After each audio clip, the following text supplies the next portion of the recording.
Nimetaja mambo mawili matatu katika ibada ya siku ya leo. Kwanza ni hali ya maendeleo katika kaunti ya Bungoma. Kaunti hii kwa miaka hii ambayo niko katika Senate tumepata zaidi ya bilioni 40 mpaka sasa, na yale ambayo watu wa Bungoma wanauliza ni maendeleo ambayo yanaenda sambamba na fedha ambazo zimefika Bungoma. Nimetaja tu kwamba kuna magari ya utafiti wa mchanga ama udongo ambao unapaswa kufanya kwa wakulima wa aina yoyote katika kaunti.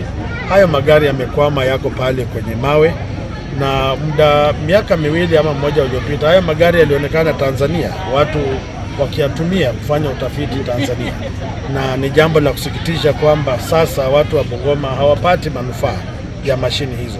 Idara ya moto na majanga hapa Bungoma, jinsi mnafahamu, na ni takwimu katika mdadisi wa vitabu vya hesabu kwamba mara ya mwisho magari haya yalifanywa urekebishaji ni mwaka 2011. Janga la moto likitokea sasa Bungoma, hatuna mahali pa kukimbilia.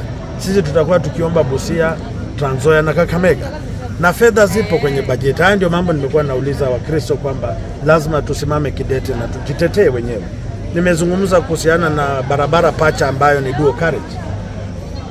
Kufikia sasa barabara inavyoonekana, huwezi jua kwamba imegharimu walipa ushuru zaidi ya bilioni 1.4. Barabara haina ishara, vivukio hakuna, mitaro ya kuteremsha maji taka kutoka kwa barabara hakuna, na ni jambo ambalo linasononesha wanabiashara na wale wasafiri ambao wanatumia barabara hii. Kile tunasema kwamba tunataka kuona pesa ziende sambamba na miradi ya maendeleo. Barabara, hata baba paroko ametaja barabara katika wadi hii ya Khalaba na maeneo mengine ni barabara mbaya, na watu wanajiuliza ni wao peke yao ni wageni Yerusalemu ama tuko wengi katika nchi ya Kenya. Na ndio masuala nimekuwa nikiuliza, masuala ya madarasa ya chekechea, vyuo vya wanafunzi vya anuai. Kuna zile pesa za awamu capitation ambazo hazikuwa zinatoka, walimu wa chekechea kutishwa kwa sababu wanadai haki yao. Wale ward administrators, sub county administrators, allowances zao hawalipwi. Haya ni mambo ambayo lazima tukomeshe na turudishe county katika njia inayostahili. Na sitakoma kumwambia gavana, tenda kazi yako vizuri na Mungu akujalie mbele. Na sio kila kitu tunasema ni siasa. Na kama ni siasa, mbona ulisimama kura? Ndio siasa. Na siasa ni kuboresha maisha ya watu wa Bungoma. Na kama kuna kitu ninadanganya, simama useme ninadanganya. Kwa sababu vitabu vya hesabu vipo, watu wanajionea kwa macho. Hospitali hakuna madawa, Naitiri, Kapsakony, Sirisia, Bumula, hapa hakuna madawa. Na zahanati ndogo ndogo.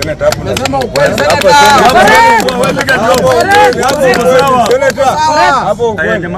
Kuomba kama viongozi wa MCS katika County Assembly walikuwa wameanza mchakato wa kuwafurusha mawaziri, au wafanye tu kazi yao. Kama waziri ana makosa na mna ushahidi wa kutosha na amekataa kujingatua, fanyeni jinsi sheria inasema. Kama anaweza omba msamaha na mhurumie, mimi sina shida. Cha muhimu kazi ifanyike hapa Bungoma.